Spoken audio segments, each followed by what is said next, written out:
안녕하세요. 한숨만 나오는 일을 겪은 30대 후반의 여성입니다. 어린 시절 힘들게 살아온 제가 결혼을 하고도 이렇게 답답하고 짜증나는 일을 겪게 될 줄은 결혼식을 올릴 때는 왜 미처 몰랐는지 모르겠어요. 다른 사람들처럼 알콩달콩 잘 살 거라고 생각했지만 결코 그게 쉽지 않다는 것을 알아버렸죠. 그래도 지금은 그런 후회와 짜증스러운 생활을 청산하고 즐거운 싱글 라이프를 즐기고 있긴 합니다만, 이왕이면 처음부터 결혼에 신중했더라면 내 인생이 조금은 편해졌을까 하는 생각을 하게 되네요. 저는 어릴 때 홀어머니 밑에서 자랐어요. 아버지는 살아계실 거라고 말했지만 연락은 전혀 되고 있지 않은 상황이었어요. 제가 결혼할 때까지도 어머니는 줄곧 혼자서 저를 꿋꿋하게 키워주셨어요. 어머니는 중졸에 할 수 있는 일이 거의 육체노동이었어요. 식당은 기본이었고 건물 청소와 전단지 알바도 하셨어요. 어린 마음에 그런 어머니가 부끄러울 법도 했지만 저는 그런 마음을 가질 수 없었어요. 어머니가 버는 얼마 안 되는 돈의 대부분이 제게 쓰여진다는 걸 알고 있었으니까요. 그래서 저는 어머니를 깊이 존경하고 있었어요. 나를 버리지 않아줘서 고맙고 나를 키워줘서 더 고맙다고요. 저는 어릴 때부터 외동딸로 홀어머니 밑에서 컸기에 결혼은 어머니에게 잘하는 사람과 하고 싶었어요. 제가 시집가면 혼자 남을 어머니가 눈에 밟혀서요. 그렇게 고르고 골라 잡은 게 제 남편이었어요. 참 이상하죠? 결혼 전만 해도 남편은 저희 어머니에게 잘하는 아주 좋은 사윗감이었거든요. 함께 식사도 하러 가고 선물도 드리고, 지금 생각해보면 제 환심을 사고 싶어서 그런 일을 한 것 같은데 그런 모습에 마음을 열고 결혼까지 하게 됐으니 저는 솔직히 이때 남편의 그런 모습에 속은 것이 지금까지도 속이 쓰릴 지경이에요. 결혼 직후에는 남편도 여전히 제 어머니께 잘해줬어요. 신경도 많이, 아니 다른 사위들이 하는 만큼 썼고요. 그런데 시모가 첫 단추를 아주 잘못 끼우더군요. 결혼식을 하고 나서 시모가 제게 그러더라고요. 솔직히 홀어머니 밑에서 컸다고 너 무시하려는 건 아니지만 어디 가서 좋은 소리 들을 만한 일은 아니라는 거 알지? 근데 나는 그런 거 다 이해할 수 있어. 솔직히 친정 빵빵하다고 시댁 무시하는 며느리도 요새 많잖니. 너는 그럴 것 같지 않아서 다행이야. 이 말에 저는 어떤 대답을 해야 할지 몰랐어요. 칭찬처럼 보였지만 절대 칭찬은 아닌, 속에는 비꼬는 말이 있는 것 같은 아주 기분 나쁜 말이었으니까요. 그런데 시모는 웃고 있었어요. 그 이유는 곧 알 수 있었죠. 시모는 모임을 많이 가지고 있었는데 그 모임 친구분들이 또래분들이다 보니 그런 이야기를 자주 듣더라고요. 제 결혼식 얼마 전에 들은 이야기가 며느리가 빵빵한 집안이라 뭐 하나 시키지도 못하겠고 문제 있으면 사돈댁들이 연락와서 하도 난리를 쳐서 며느리가 아니라 상전 모시고 사는 것 같다는 이야기였거든요. 그런 이야기를 듣고 났으니 저같이 한부모 밑에서 자란 며느리가 덜 깐깐하고 신경 쓰이지 않을 것 같아 좋다는 말을 하고 싶었던 것 같았죠. 듣는 저는 기분이 별로 좋지 않았지만 시모는 별로 깊게 생각하지 않더군요. 저도 깊게 생각하지 않기로 했어요. 그런데 뒤로 갈수록 시모의 그 생각은 다른 모임 사람들과의 대화에서 바뀌어가는 것 같더라고요. 남편과 결혼 후 처음으로 맞이했던 친정어머니의 생일날 시모가 제게 했던 말이 뭔지 아세요? 이래서 근본 없는 것들 드리면 안 돼. 이거 봐라. 네 남편이 이렇게 힘든데 도와주지는 못할 망정 없는 친정에 이거 해주랴 저거 해주랴 돈만 축내고 있잖아. 아유 속상해. 내가 이런 것도 며느리라고 드려서는. 친정엄마 생일에 용돈 50만 원 드리고 폰 바꿔드렸다고 제가 들은 소리였어요. 더 열받는 건 제가 드린 용돈도 폰 바꾼 돈도 다 제가 벌어서 드린 거라는 점이었어요. 남편 돈 하나도 쓴 적도 없고 남편 놈은 하나도 해주지 않았는데 제가 그런 말을 듣고 있으려니 정말 화가 났어요. 그래도 참았어요. 친정 어머니에게 이런 모습 보여주고 싶지 않았거든요. 잘 사는 모습만 보여주고 싶었던지라 그런 말을 들으면서도 친정엄마 생각에 꾹 참았어요. 남편은 시모의 행동을 보고도 제 편도 시모 편도 들지 않았어요. 시모 편을 들지 않은 게 다행이라고 생각했어요.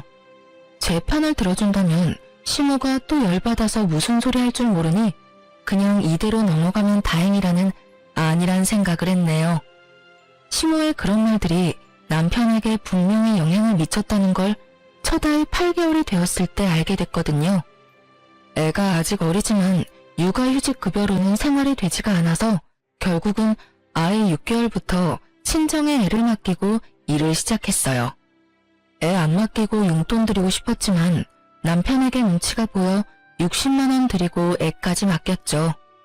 그리고 그날은 남편이 회식 때문에 늦게 들어온 날이었어요.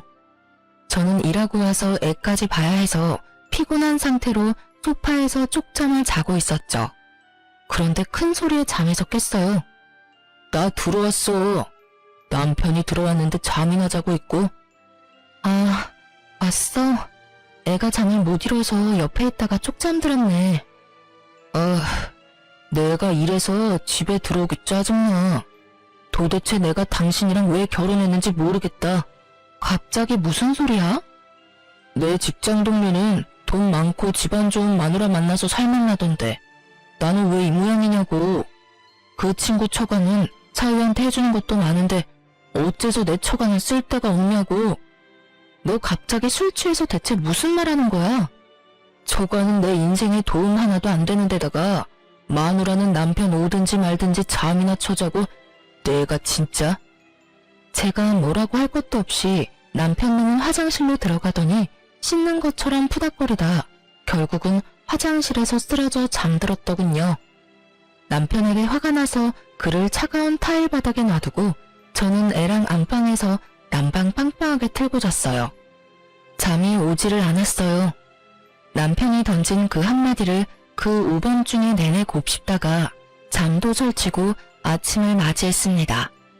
그리고 일어나 보니 남편 놈은 아직도 화장실 바닥에서 자고 있더군요. 저는 남편 얼굴에 물을 한 바가지 끼얹었어요.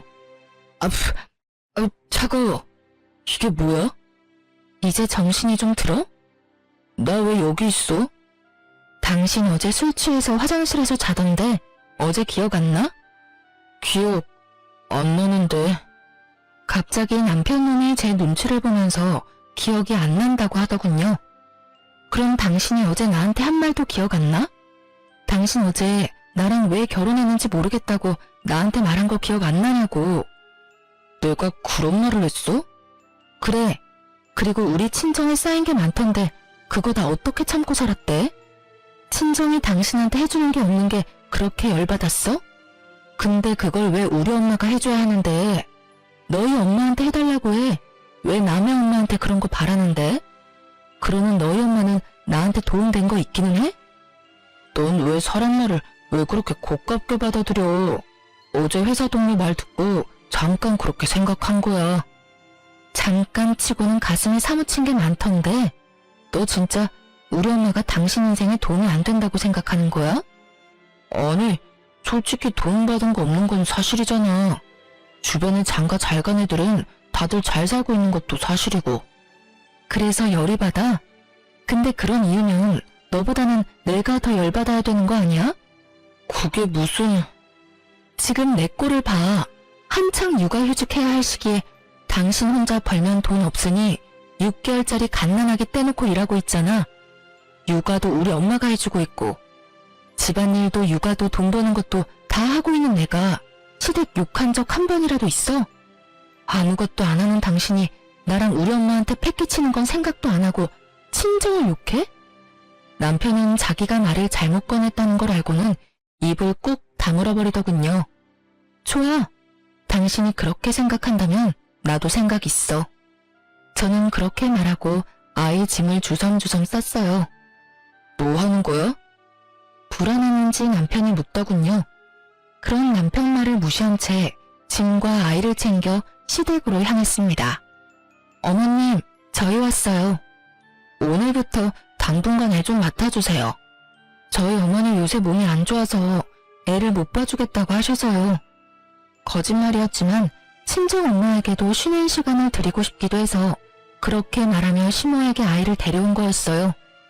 시모가 고생을 해봐야 남편님이 저희 엄마 고생하는 걸 깨닫게 될 것 같았거든요. 제 행동에 남편 얼굴이 하얗게 질리더군요. 내가 왜 너희 애를 봐줘? 너희 친정에 맡기는 거 아니었니? 몇 달만 봐주시면 돼요. 어차피 애 1살이면 어린이집 보낼 거거든요. 여보, 잠깐만. 엄마한테 맡기는 건... 왜? 중졸인 우리 어머니도 그 정도는 하셔. 그보다 학력도 높고 아는 것도 많은 어머님이 애 하나 못 볼까봐 걱정하는 건 아니지? 그쵸, 어머님? 제 말에 시모가 거절의 말을 하려고 한 듯 했지만 입을 꾹 닫아버리더라고요. 하긴 매번 우리 엄마 중졸이라며 무시했으니 제 말을 거절할 수도 없었을 거예요. 그렇게 애를 맡기고 시모에게 말했어요. 아참, 어머님께 맨입으로 애를 맡길 수는 없으니까 어머님 용돈은 남편한테 말해놓을게요. 저희 친정에 맡길 때는 제가 돈을 드렸거든요. 당신 어머님한테 용돈 꼬박꼬박 드려? 알았지? 그렇게 한 달을 시모에게 맡겼어요. 출근하며 시댁에 데려다주고 퇴근하며 데리고 오기를 한 달 정도 반복했더니 시모 얼굴이 점점 반쪽이 되어가더군요. 익숙지도 않은 손주를 보려니 힘이 드셨나 봐요. 그런데 더 웃긴 건 그 뒤에 벌어졌습니다. 그날은 주말이라 남편과 함께 애를 데리러 시댁에 갔어요. 꼭 한 달을 넘긴 달이라 남편에게 시모 돈 들였냐고 물었더니 줬다고 하더군요. 그렇게 시댁에 도착했는데 시모가 손목에 보호대를 하고 있더라고요. 어머님, 손목 많이 아프신가 봐요. 예, 애를 보는데 그럼 손목이 안 아프겠어? 오늘 갔더니 세상에 손목 건초염이라나 뭐라나. 손목 쓰지 말래. 그래야 안 아프다고. 그래요? 저는 그 뒤에 아무 말도 하지 않았어요. 애 안 낳고 싶으면 이야기하겠지 싶어서 아무 말 안 하고 있었더니 시모가 그러더군요. 넌 양심도 없니? 내가 이런 말 안 하려고 했는데 손주 보느라 아파서 골골대는 시어머니한테 돈 100만 원은 줘야 맞는 거 아니야? 아들 편으로 딸랑 30만 원만 주는 게 말이 되냐고. 너 설마 너희 친정엄마한테는 돈 더 주고 나한테만 이렇게 적게 준 거야? 저는 시모의 말에 웃으며 대답했죠. 어머님, 무슨 말씀하세요? 어머님께 돈 드리는 건 남편한테 다 맡겼는데요. 그런데 한 달에 30만 원만 준 거예요? 너무하다. 그래도 저는 친정엄마한테 60만 원은 드렸거든요. 솔직하게 말해서 100만 원 정도 드리고 싶었는데 남편도 보태줄 생각 없어 보였고 제 능력도 안 돼서 그냥 60만 원만 보내드렸는데. 제 말을 듣던 시모 얼굴이 완전 귀신처럼 구겨지더니 남편을 향해 막말을 퍼붓더라고요. 야, 너는 엄마가 이렇게 고생하는데 꼴랑 30만 원으로 퉁치려고 했어? 네 장모도 그 배는 봤는데 네가 이러고도 내 자식이냐? 응? 엄마는 손주 봐주면서 무슨 돈을 그만큼 바래요. 솔직히 우리 집 주머니 사정 다 알면서 맨날 돈돈거리고. 그냥 좀 봐주면 안 돼요? 어차피 할 일도 없이 맨날 모임만 다니잖아. 뭐? 할 일 없이 모임만 다녀? 야, 너 그게 엄마한테 할 말이야? 너희 집 일은 너희끼리 해결해야지 왜 여기 와서 난리야? 엄마가 무슨 식모야? 베이비시터야? 왜 내가 너희 집 애를 봐줘? 결국 시모에게 탈탈 털린 남편을 두고 제가 수습했어요. 어머님, 많이 안 좋으시면 그냥 다시 데려가서 친정에 맡길게요. 남편이 30만 원도 주기 싫은 모양이네요. 제가 봐도 30만 원은 좀 너무한 것 같은데 100만 원까지는 드릴 수도 없어서요. 다음 달부터는 저희 어머니한테 맡길 테니까 편하게 일 보세요. 그렇게 말하고 돌아오는 차 안에서 남편이 제게 말하더군요. 다음 달부터는 장모님한테 맡기는 거 맞지? 어머님이 애 안 봐주신다니 어쩔 수 없잖아. 그럼 내가 또 육아휴직이라도 쓸까? 그건 안 되지. 이제 잘 알겠지? 애 봐주는 거 당연한 거 아니야. 어머님이 한 달 만에 나가 떨어진 거 우리 엄마는 군소리도 없이 해줬어. 당신한테 도움이 되는 게 직업적인 거라면 우리 엄마도 당신 엄마도 도움 안 되는 건 당연한 거고. 그러니까 앞으로 우리 엄마에 대해 그딴 헛소리하면 정말로 가만 안 둘 거야. 알았어? 그래, 미안해. 미안한 의미로 이번 달부터 장모님한테 애 맡길 때 내는 용돈은 나도 조금 추가해서 드릴게.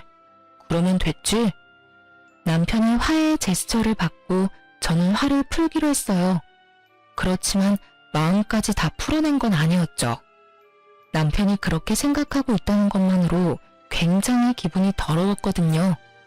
속마음을 이런 식으로 알게 되니 남편이 다르게 보일 수밖에 없더라고요. 그렇게 그 일은 마무리가 됐어요. 그 일 뒤로 저는 어머니에게 더 마음을 쓰며 자주 만났어요. 평일에도 어머니를 자주 만났는데 하루는 모르는 번호로 전화가 왔어요. 저는 원래 모르는 번호는 잘 받지 않기 때문에 별 생각 없이 받지 않았는데 몇 번이나 똑같은 전화번호로 전화가 오니 이상하더라고요. 혹시 예전에 아는 사이였나 싶어서 전화를 받았는데 깜짝 놀랄 일이 벌어졌어요. 어린 시절 어머니와 헤어졌다던 아버지였거든요. 제 번호를 어떻게 알았나 싶었는데 흥신소를 통해 알아보셨다고 하더군요. 그렇게 만난 아버지는 작은 회사의 사장님으로 일하고 계셨습니다. 아버지는 홀로 힘들게 살아오신 어머니를 애틋하게 생각하시며 어떤 형태로든 도움을 주고 싶어 하셨어요. 저는 아버지에게 가정이 있으면 그냥 여기까지만 하자고 말했지만 아버지는 그 뒤로 가정을 만든 적이 없었다고 하시더라고요. 그 이야기를 듣는데 어찌 내 마음이 아픈지 아버지는 매달 제게 80만 원씩 보내주며 어머니에게 드리라고 하더군요. 저는 직접 드리라고 말했지만 아버지는 아직 어머니를 볼 용기가 없다고 하셨어요. 그래서 아버지와 정기적으로 만나 밥도 먹고 아버지가 주는 돈을 제가 받아 어머니에게 드리게 됐어요. 그리고 어머니와 아버지가 만나면 아버지를 남편에게 정식으로 소개시켜줘야겠다고 생각하고 있었어요. 그렇게 아버지와 만나고 5달쯤 지났을 때였어요. 집에 돌아오니 남편이 저보다 먼저 와 있더군요. 아무 생각 없이 물었어요. 오늘 퇴근이 일찍이네? 연차 썼어? 아니, 나 오늘부터 백수야. 뭐?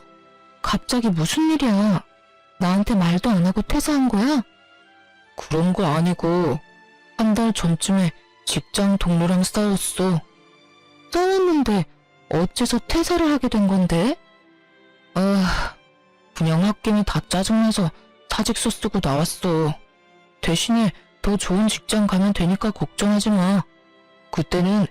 그때까지는 퇴직금 나오는 걸로 버티면 될 거고. 지금 중요한 게 그게 아니잖아. 우리 부부야. 당신이 일을 그만두려면 나하고 상의를 했었어야지. 최소한 나한테는 이야기를 하고 일을 저질러야 할 거 아니야. 그래서 지금 말하잖아. 이게 말하는 거야? 이게 상의하는 거라고? 그냥 통보가 아니고? 어떻게 사람이 이렇게 무책임해. 잘 다니던 직장 나와서 취직 안 되면 어쩌려고. 재수없게 취직 안 된다는 말을 왜 해? 당신이 그런 말 안 해도 이미 다 알아보고 있으니까 걱정하지 말라고. 남편은 그렇게 말하고 나가버리더군요. 눈앞이 캄캄했습니다. 퇴직금이 있다 하더라도 그리 큰 돈도 아니고 취직이라는 게 그렇게 쉽게 되는 게 아니잖아요. 남편은 그런 제 걱정에도 별 걱정 없는지 느긋해 보였습니다. 마음이 급했던 저는 남편보다 더 열심히 직장을 알아봤어요. 어느 정도였냐면 직원들이 나더러 이직할 거냐고 물어볼 정도로요. 그리고 하루는 아버지와 만날 날이 됐어요. 저는 아버지와 이야기하다가 남편 생각이 났어요. 아버지, 혹시 주변에 일자리 좀 없어요? 우리 남편 얼마 전에 일 그만뒀는데 아직까지 일자리도 못 구하고 백수로 놀고 먹고 있어요. 빨리 취직시켜줘야 제가 마음이 좀 편할 것 같은데 일자리가 별로 없네요. 그래? 갑자기 잘 다니는 직장을 왜 그만뒀대? 혹시 아는 거 있어? 아, 직장 동료랑 좀 안 맞았나 봐요. 그래서 사직서를 쓴 모양이에요. 차마 동료와 다투고 홧김에 그만뒀다는 말을 할 수 없어 그렇게 말했더니 아버지가 그러더군요. 내가 한번 알아보마. 그러고 보니 우리 회사도 지금 사람 구하는데 네 남편이 괜찮다고만 하면 우리 쪽에도 이력서 한번 넣어보라고 해. 정말요? 아버지, 너무 고마워요. 이 은혜를 어떻게 갚아요? 내가 너한테 못해준 것만 생각하면 이런 거라도 당연히 해줘야 싶어. 그렇게 아버지와 이야기를 하고 집에 돌아온 저는 이 좋은 소식을 어떻게 전할까 싶어서 들떴어요. 우선은 그 사람이 우리 아버지라는 걸 밝혀야 할 것 같아서 말할 타이밍을 재고 있었는데 좀처럼 남편이 집에 붙어있지를 않더군요. 그런데 2주 정도 지났을까요? 남편이 제게 할 말이 있다며 부르더군요. 거실에 나가니 남편이 착 가라앉은 표정으로 제게 그러더라고요.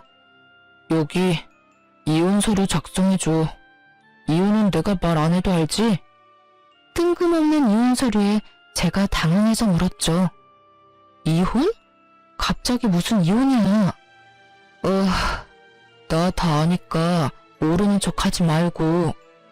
그러니까 이게 뭐냐고. 알아듣게 말을 해야 할 거 아니야. 내 입으로 꼭 그걸 말해야겠어? 나 다 알아. 안다고. 당신이 바람피는 거. 그러니까 이혼하자. 나 이대로는 당신이랑 같이 못 살아. 바람을 피다니 너무나 황당한 말이었습니다. 정말 짐작조차 가지 않더군요. 벙찐 제 표정을 연기라고 생각했는지 남편이 제게 서류 봉투를 하나 던지더니 언제 싸뒀는지 캐리어를 가지고 와 밖으로 나가더군요. 저는 놀라서 급히 봉투를 열어봤습니다. 거기에는 아버지와 제 사진이 있었어요. 제가 진실을 말하려고 남편을 붙잡으려 했지만 남편은 이미 밖으로 나간 뒤였어요. 그때 핸드폰에 문자가 왔어요. 남편이었습니다.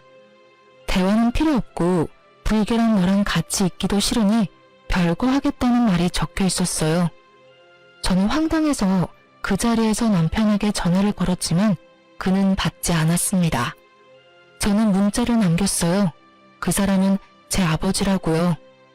그렇지만 남편은 읽지도 않고 다 씹어버리더군요. 수상한 냄새가 났어요. 제가 정말로 바람을 폈더라도 남편이 이렇게 빠르게 대처할 수 있을 리가 없는데 뭔가 너무 일사천리로 일이 진행되는 것 같았거든요. 그래서 저도 남편을 몰래 뒷조사하기로 했어요. 흥신소를 통해서 알아보니 역시나 남편이 바람을 피고 있었더군요. 게다가 저를 유책 배우자로 만들기 위해서 이런 짓을 벌였다는 걸 알게 됐어요. 그 사실을 들었을 때는 분노로 화를 참을 수 없어 뭐라도 남편에게 퍼붓고 싶었는데 연락조차 되질 않으니 점점 더 열이 받았죠. 그때 시모에게서 연락이 왔어요. 네가 감히 우리 아들을 놔두고 바람을 펴? 여태 도움도 안 된 것이 뭐라고 다른 놈이랑 붙어먹어? 근본 없는 것. 불쌍해서 집안에 들여줬더니 사람 얼굴에 이렇게 먹칠을 해? 이것도 다 그 잘난 친정엄마한테서 배운 거냐? 어디서 못 배운 티를 이런 식으로 내? 아들이 참으라고 하는데 너무 열받아서 한마디 해야 할 것 같아서 전화했다. 네 잘못이니 네가 알아서 싹 다 정리해놓고 나가. 우리 아들한테서 돈 뜯어갈 생각하지 말고. 앞뒤 없이 자기 할 말만 하고 뚝 끊어버리는 시모의 전화에 저는 제 인내가 한계에 다다르는 것을 느꼈습니다. 오해를 풀고 자시고 할 것도 없고 분류는 상대방이 열심히 하고 있었으니 저의 오해를 푼다 한들 우리 부부가 다시 예전처럼 돌아오지 않을 것이 뻔했어요. 저는 흥신소에서 보내온 서류와 사진을 확인했어요. 남편과 바람을 피는 상간녀는 부자로 보이더군요. 저는 남편에게 전화했습니다. 이혼을 해주겠다는 문자를 남겼더니 바로 전화를 받더군요. 당신도 바람을 피웠으면 피웠다고 말을 하지 그랬어. 그때 알았으면 당장 이혼해줬을 텐데. 바람이라니, 그 여자는 그냥 일관계로 만나는 사람이야. 이번에도 소개비만 주면 대기업에 한 자리 주겠다고 했어. 말 안 하고 싶으면 그걸로 됐어. 그런데 당신이 소개비가 어딨어? 퇴직금도 다 떨어먹은 주제에. 내가 왜 돈이 없어? 당신이 줘야 할 위자료 있잖아. 그거로 소개비 낼 거니까 합의 이혼하고 위자료 내. 합의 이혼? 내가 그렇게 쉽게 이혼해줄 줄 알았어? 내가 왜? 너한테 뒤통수 맞고 얼얼함이 가시지도 않았는데. 내가 한 대 맞았으니 당신도 한 대 맞아야 공평하잖아. 그렇지? 그래서 어쩔 건데. 발악 좀 그만해. 당신이 바람핀 건 사실이야. 없었던 일로 되는 거 아니고 증거 다 나한테 있으니까 발뺌할 생각하지 마. 꼭 이렇게 먼 길 돌아가야겠냐? 적당히 인정하고 돈이나 내놓고 헤어져. 남편의 머릿속에는 모든 것이 계획되어 있더군요. 물론 구멍이 숭숭 난 못 쓸 계획이었지만요. 저는 서류를 그 자리에서 구기고 남편에게 말했어요. 소송할 거니까 그렇게 하라. 누가 잘못했는지는 법정에서 가려보자고. 그럼 열심히 준비해봐.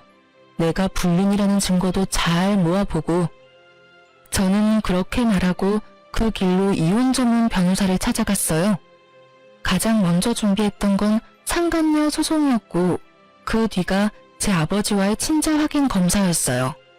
그리고 남편 뒷조사하며 바람핀 증거자료도 싹 모아 변호사에게 줬어요. 그리고 남편이 쓰던 제 노트북에 메신저 백업해둔 대화 내용까지 싹 다 보냈어요. 바보 같은 남편은 제가 쓰라고 준 제 노트북을 정말 자기 것처럼 썼더군요. 그리고는 나갈 때 고이 놔두고 갔고요.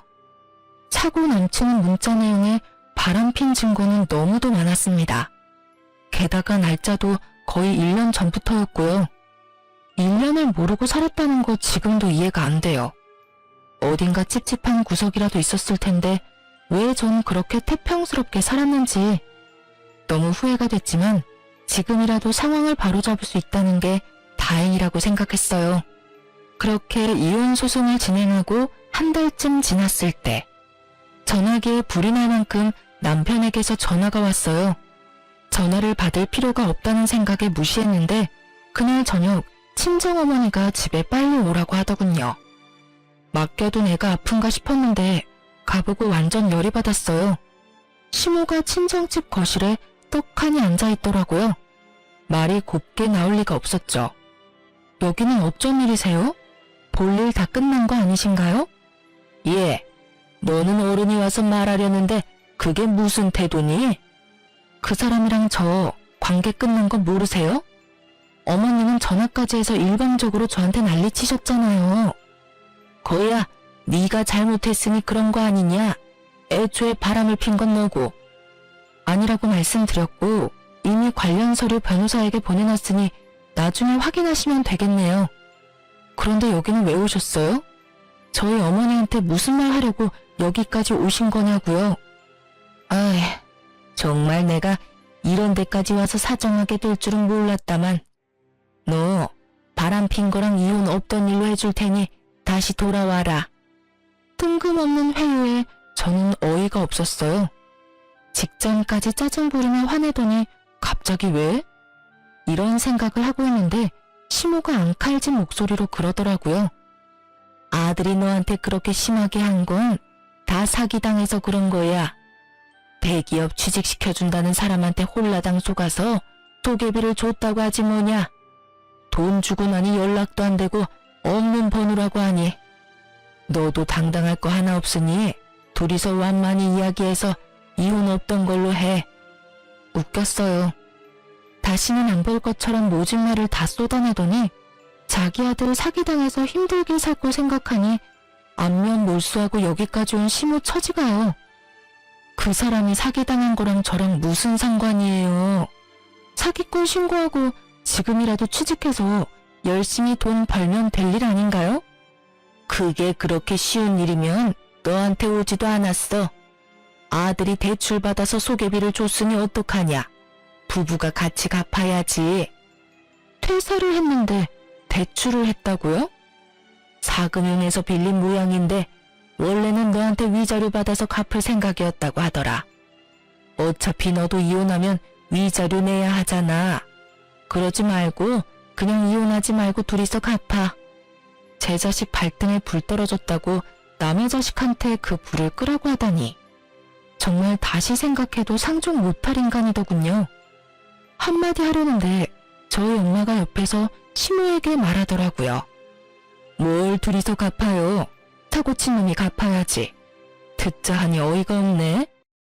어차피 우리 집안 별로 마음에 안 들어 했잖아요. 매번 도움 안 된다고 투덜거리기나 하고 이참에 헤어지고 서로 편하게 지냅시다.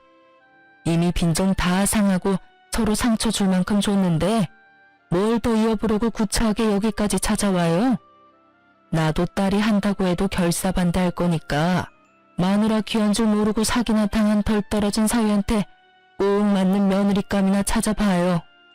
평소 소리 한 번 친 적 없던 친정엄마는 시모를 향해 거의 악담에 가까운 소리를 질러댔고 친정엄마의 말에 말문이 막힌 시모가 얼굴이 벌겋게 되더니 큰 소리를 치더군요. 자기 딸년이 밖에서 늙은 남자나 만나는 줄도 모르고 그딴 말을 나한테 해? 아들이 부탁해서 여기까지 왔는데 내가 그럴 필요가 없었네. 나중에 위자료가 많네 어쩌네 난리나 치지 마. 어디서 바람난 연주제에 큰 소리야? 위자료는 그쪽이나 걱정하세요. 남의 집 일에 무슨 참견은 아이고 자기 자식 모자란 건 생각도 못하고 남의 자식 허무는 꼬투리 잡는 꼴 좀 봐. 어머님, 남편 1년 전부터 그 사기꾼 년이랑 바람피고 있었거든요. 그 증거 다 모아서 변호사한테 보냈으니 나중에 위자료 금액 보고 놀라지는 마세요. 제 걱정해 주시는 것 같아서 저도 걱정해 드릴게요. 시모는 화를 내며 나가버리더군요. 친정엄마는 시모가 집 밖으로 나가자마자 소금을 들고 와서 왕창 뿌리더라고요. 근데 얘, 너 사진 찍혔다는 늙은 남자는 누구니? 누구길래 저 집안 사람들이 그걸 물고 늘어져? 저는 지금이 어머니에게 말할 타이밍이라는 걸 알았어요. 저는 가지고 있던 사진을 내밀었죠. 사진을 보던 어머니가 깜짝 놀라는 걸 봤어요. 얼굴을 알아보시더군요. 예, 이 사람... 아자, 아버지. 엄마를 찾고 있으셨나 보더라고. 그 와중에 나를 알게 되고 나한테 연락 왔었어. 그리고 내가 애 볼 때 주는 돈 말고 따로 매달 주던 돈 있잖아. 사실은 그것도 아버지가 드리라고 해서 드린 거야. 어머니는 제 말에 눈물만 흘리셨죠. 두 분이 헤어진 게 할머니 때문이었다고 하더라고요. 어머니를 마음에 들어하지 않던 친할머니가 아버지 안 계실 때 어머니를 강제로 쫓아냈다고요.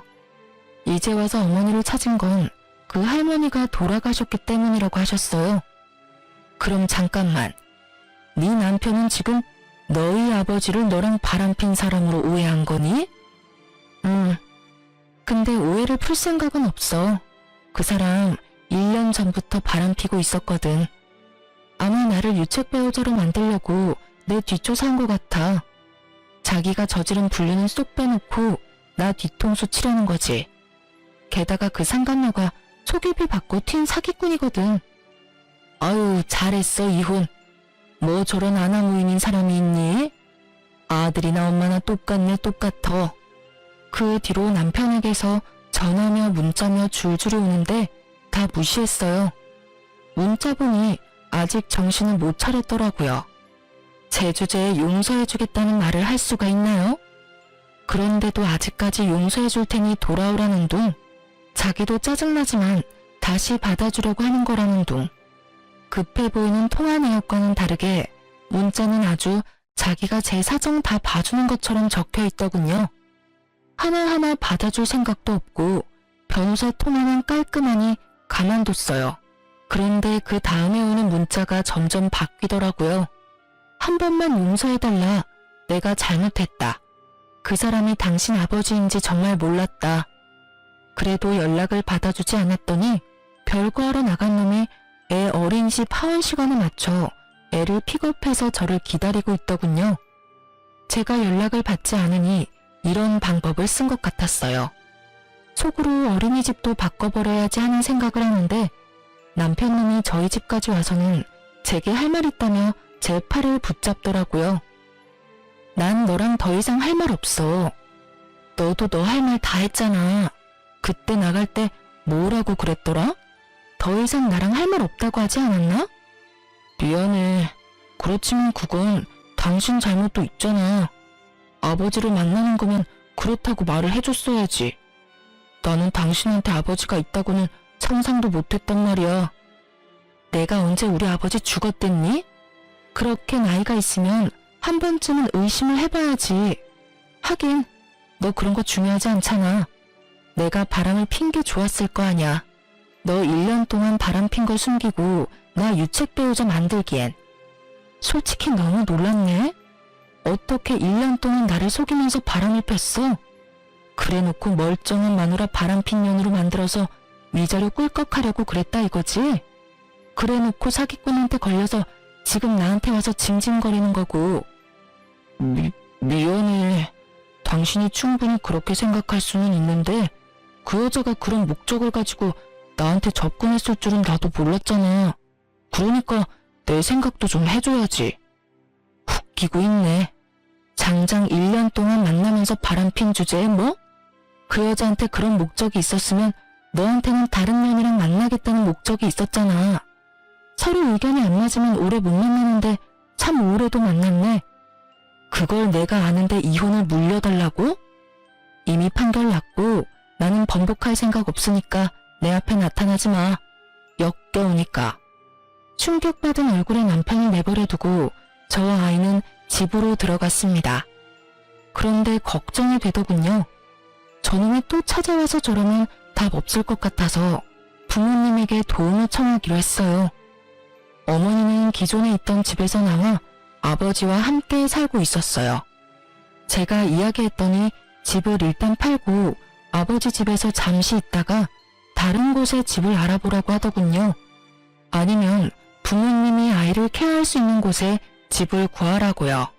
떨어져 있던 가족 셋이 모일 수 있는 좋은 기회다 싶어 아이까지 데리고 친정으로 돌아왔습니다. 그리고 돌아오는 김에 집도 내놓고 직장도 퇴사를 했어요.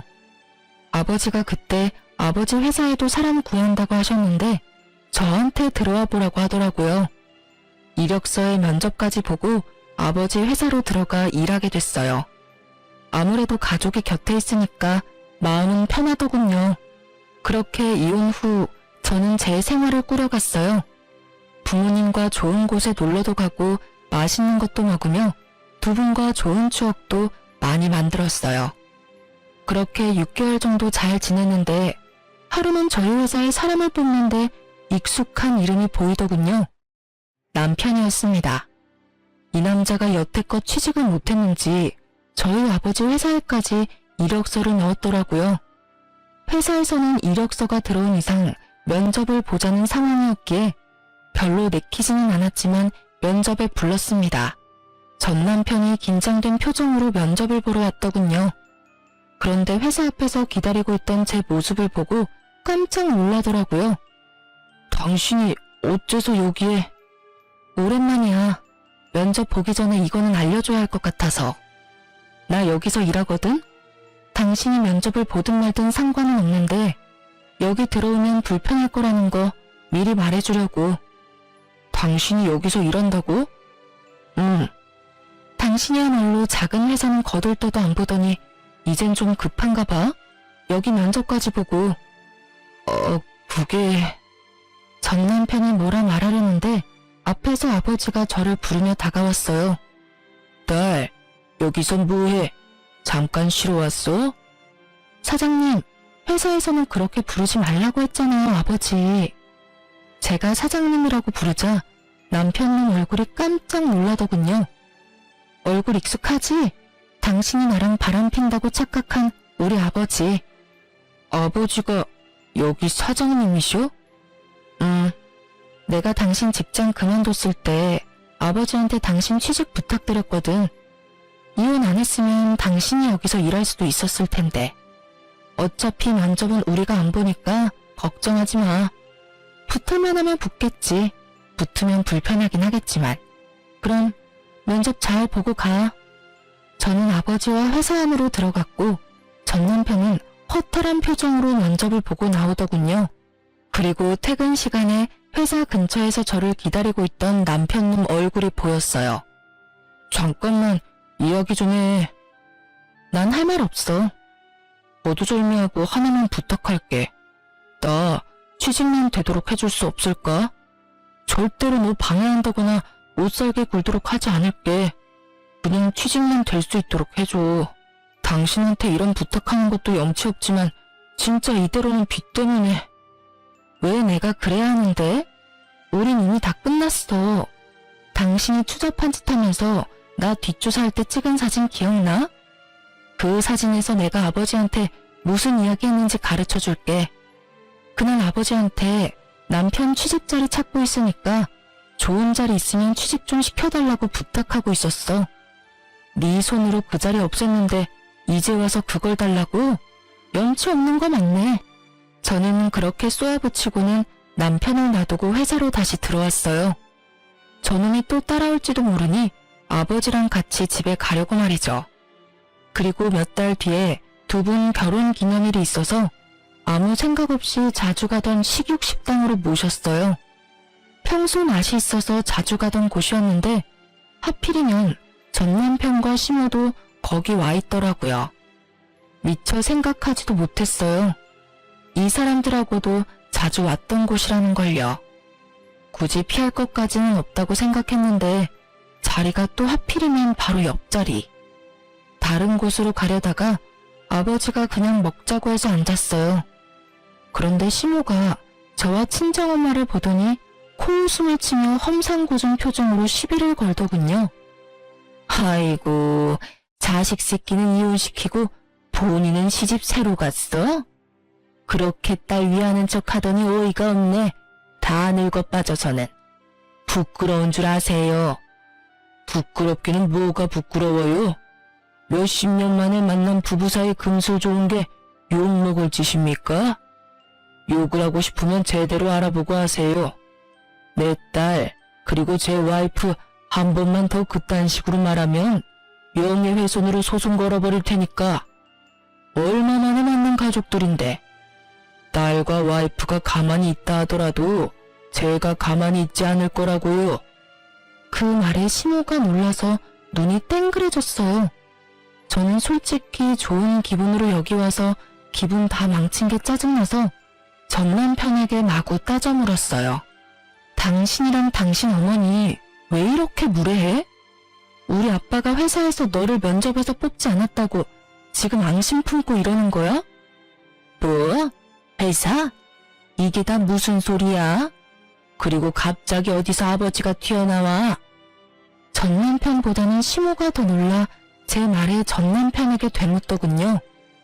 사실은 그때 와이프 바람핀다고 사진 찍었던 사람이 아버지였더라고. 그리고 얼마 전에 이력서 낸 회사 사장님이 저 아버지시고. 뭐야? 너는 그걸 왜 이제야 말해? 이제야 아시겠어요? 제가 아버지와 만나고 처음으로 한 부탁이 우리 남편 아버지 회사에 취직시켜달라는 부탁이었어요. 그런데 아버지와 찍은 사진 덜렁 가지고 와서는 더러워서 같이 못 사느니 네가 할 말이 있기는 하냐느니 그딴 소리 찍찍 해대면서 나 천하의 몹쓸 년으로 만들었잖아요. 그런데 보시라고요. 바람은 누가 폈는데? 이 사람이 처음부터 그런 꽃뱀한테 넘어가지만 않았으면 우리 아버지 회사 이어받을 사람은 이 사람이었을지도 모르죠. 매번 친정이 도움 하나 안 된다며 둘이서 쌍으로 저희 친정 욕했죠. 그런데 보세요. 지금 자기 복을 자기가 걷어찬 사람이 누군데요? 그런 주제에 우리 어머니한테 뭐요? 말이면 다해요? 그렇지. 내가 우리 딸이 오랜만에 만나 애틋한 것도 있고 사위 될 사람이 힘들다기에 딸 부탁은 뭐든지 들어주려고 했는데 말이지. 이혼 잘했어. 이렇게 귀얇고 여자 좋아해서 집안 말아먹는 인간하고는 상종을 안 하는 게 상책이야. 이런 사람을 회사에 들였다가 회사 말아먹었으면 어쩔 뻔했냐? 지금 하는 것만 봐도 봐라. 자기 무덤 자기가 파놓은 놈에 교양 없이 다른 사람 집안 사정을 약점 삼아서 천박한 말이나 해대는 어머니에 이런 집안이랑 사돈이라 그러면 어디 가서 욕 얻어먹어. 잘했어. 어디서 남의 마누라한테 늙어 빠져서 시집을 갔다는 말을 해. 그쪽이야말로 늙어 빠져서는 직장도 못 구하고 빌빌대는 자식 뒷바라지나 하며 사는 주제에 아버지의 차가운 말에 시모와 전 남편은 꿀먹은 벙어리가 돼서는 식사도 안 하고 자리를 뜨더군요. 그러게 있을 때 잘할 것이지 왜 이제와 후회를 해요? 거기다 시모는 반성이라고는 모른 채 다른 사람을 조롱하기까지 하고 마지막에 아버지가 화내주셔서 속 시원하게 확실히 악연을 끊어버렸네요. 앞으로는 우연이라도 만나지 않도록 조심 또 조심할 생각이에요. 만나면 이렇게 쓸데없이 기력이 소모되니 안 보는 게 서로를 위해 좋은 일이죠. 그래도 자기들이 얼마나 멍청한 짓을 했는지 알려줄 수 있어서 그 식사 자리는 참 속 시원한 자리였긴 했어요. 솔직히 친정 고마운 줄 모르고 불평 불만 쏟아낼 때 이혼을 생각했어야 했는데 그땐 아이를 키우느라 남편이 바람 피우고 있을 줄은 꿈에도 몰랐죠. 지나고 보면 아이에는 관심도 없었고 오로지 친정 재산에 목숨 매는 놈이었다는 걸 못 알아봤던 제가 한심하네요. 아버지가 잘 풀렸으니 더 이상 후회는 하지 말라고 하시는데요. 다 저를 걱정해서 해주는 말씀이겠죠. 이혼하고 힘든 건 항상 더 빨리 이혼하지 못했음에 대한 후회인 것 같아요. 이제라도 늦게 만난 우리 아버지와 더 소중한 시간 보내려고 매일같이 다짐하고 있답니다. 글 쓰다 보니 길어지네요. 지금까지 긴 사연 읽어주셔서 감사합니다. 오늘도 좋은 하루 되세요.